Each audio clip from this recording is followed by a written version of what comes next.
Sir अब थोड़ा दूसरी साइड पे चलते हैं, जैसे कि लोग घर में काफी चीजों से डर रहे हैं, तो एक चीज तो ये थी सर छोटी सी कि क्या इस पे भी काफी रिसर्च हुई है, लेकिन एक कॉन्क्रीट आंसर नहीं मिला कि क्या आंखों के थ्रू भी कोरोना वायरस अंदर जा सकता है, या ये वायरस अफेक्ट कर रहा है लोगों को, आंखों से भी ट्रांसमिट हो रहा है। देखिए, सिंपल बायोलॉजी के कॉन्सेप्ट में कोरोना वायरस ड्रॉपलेट इन्फेक्शन है। जैसे कोई खांसता है या छींकता है, हवा में जो ड्रॉपलेट्स आ रही है वो उससे फैल रहा है। वो ड्रॉपलेट्स आपके जो म्यूकस मेम्ब्रेन्स है, जैसे मुंह के अंदर की स्किन है जहां से चीजें एब्जॉर्ब हो सकती हैं, नाक के अंदर की स्किन है, तो वहां से एब्जॉर्ब होती है, इसलिए मास्क लगाने को कहा है, मुंह ढकने को कहा है। अब आते हैं आंखों में। तो आंखों में ऐसी कौन सी जगह है जहां से ये हो सकता है? अभी हम ये नहीं कह रहे हैं कि ये हो रहा है, हम ये कह रहे हैं सिंपल, क्योंकि कई चीजें होती हैं जो बेसिक बायोलॉजी से गवर्न होती हैं। आंखों में हमारी होती है कंजक्टाइवा। कंजक्टाइवा से कंजक्टाइवा सीधे ब्लड वेसल्स में कनेक्टेड होती है। कंजक्टाइवा होती है जो आपकी आंख है उसके ऊपर की जो लेयर है और नीचे की जो स्किन है आंख के अंदर, वो कंजक्टाइवा से कवर्ड होती है। अगर वहां पे वायरस बैठ जाए तो टेक्निकली वहां से ब्लड स्ट्रीम से एब्जॉर्ब होके वायरस जा सकता है। लेकिन अभी तक इस पे जो रिसर्च हुई है वो ये कहता है कंजक्टिवाइटिस, तो सुना ही हमने, जो गुलाबी आंख, लाल आंख हो जाती है, अच्छा। ये एक कोविड का सिम्टम हो सकता है। बहुत रेयर है। ये कहा गया है 1 या 2% लोगों में ही कोरोना वायरस में ये फीचर देखा गया है। लेकिन ये फीचर देखा गया है, इसका मतलब ये नहीं है कि वो आंखों से गया। हो सकता है वो कहीं और से इन्फेक्शन हुआ हो और वो आंखों में मैनिफेस्ट हो रहा हो। और बिल्कुल। तो इसका बहुत वीक एविडेंस है, बट प्रिकॉशन हमें रखने को कहा गया है, खासकर मेडिकल प्रोफेशनल्स को। एक चीज होती है, आप जनरली मार्केट में निकल रहे हैं या बाहर जा रहे हैं, आपको इतना इससे डरने की जरूरत नहीं है। लेकिन मेडिकल प्रोफेशनल हाई रिस्क में है, क्योंकि वो रोज उन्हीं ऐसे लोगों के 100, साथ। 200, 150 पेशेंट्स को देख रहे हैं। तो उनके लिए फेस शील्ड दी गई है, ताकि आपको बिल्कुल रिस्क आप किसी भी तरह का मत लीजिए। सर दूसरा सवाल ये था इसी ऐसा ही कि क्या सब्जियों के थ्रू भी आ सकता है?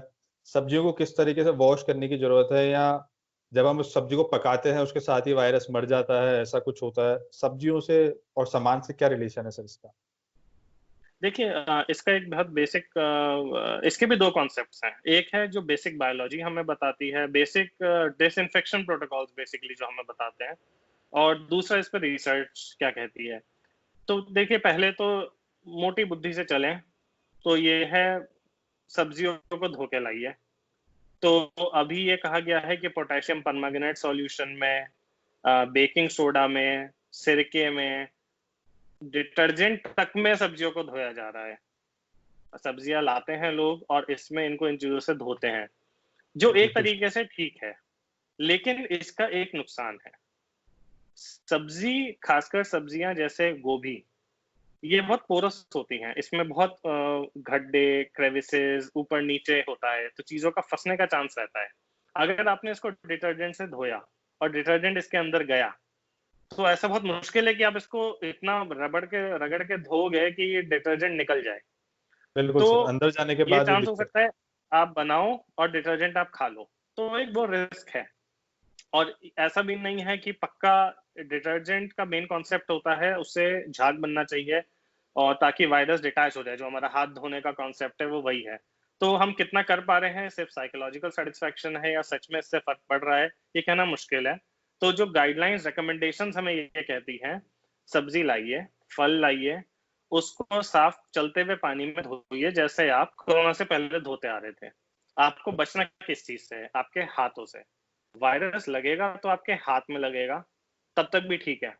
लेकिन अगर आपने हाथ अपने मुंह पे या नाक पे लगाया तो रिस्क हो जाएगा मामला। तो हाथ अच्छे से साबुन से धोइए, सब्जी हैंडल कीजिए, कॉन्शियस रहिए कि मुंह को नहीं छूना है, सब्जी को धोइए, सब्जी को रखिए और फिर दोबारा अपने हाथ आप साबुन से धोइए। तो आप बिल्कुल मिनिमाइज कर देंगे। Baking soda, chemicals, hard chemicals use करने का नुकसान हो सकता है कि वो केमिकल सब्जी, फल में रह जाए और आपकी तबीयत पे बुरा असर डाले। सर क्या फ्लोइंग वाटर से अगर क्या साफ हो जाएगी सब्जी, मतलब उसके ऊपर से वायरस हट जाएगा अगर बहते हुए पानी के नहीं, नीचे सब्जी को रखें, या? नहीं, वायरस वायरस काफी हद तक जो उसकी डर्ट है, उसके ऊपर किसी ने टच किया है सब्जी को, तो वो वॉश होने के चांसेस उसमें हैं। लेकिन उसके बाद जब आप कुक करेंगे उस चीज को, या आप उसका छिलका उतार के खाएंगे, तो उसमें कोई एविडेंस अभी तक नहीं है कि उससे वायरस का ट्रांसमिशन हमारे पास हुआ है। बेस्ट वे है कुकिंग, सिंपल कॉन्सेप्ट फॉलो करें पब्लिक हेल्थ के। इंडिया में अच्छी चीज ये है कि हमारे पुरानी टेक्स्ट बुक्स और हमारे पुराने लेसन्स जो बड़े बूढ़े बताते आ रहे हैं, वो हमेशा कारगर हैं। अब पब्लिक हेल्थ इसी के बारे में है। पब्लिक हेल्थ में बेसिक प्रिवेंशन कॉन्सेप्ट चलता है, हाथ साफ रखिए, मुंह धोइए, कहीं बाहर से आने के बाद सैनिटाइज करिए, जूते चप्पल बाहर उतारिए, ये सब चीजें कारगर होती हैं। इसी तरह सब्जियों में है, सब्जियों को हमेशा हमारे शास्त्रों, पुराणों, वेदों, हर जगह ये कहा गया है कि इसको पका के ठीक से खाइए, तो आपको कोई बीमारी नहीं लगेगी। यही लॉजिक कोरोना में भी है।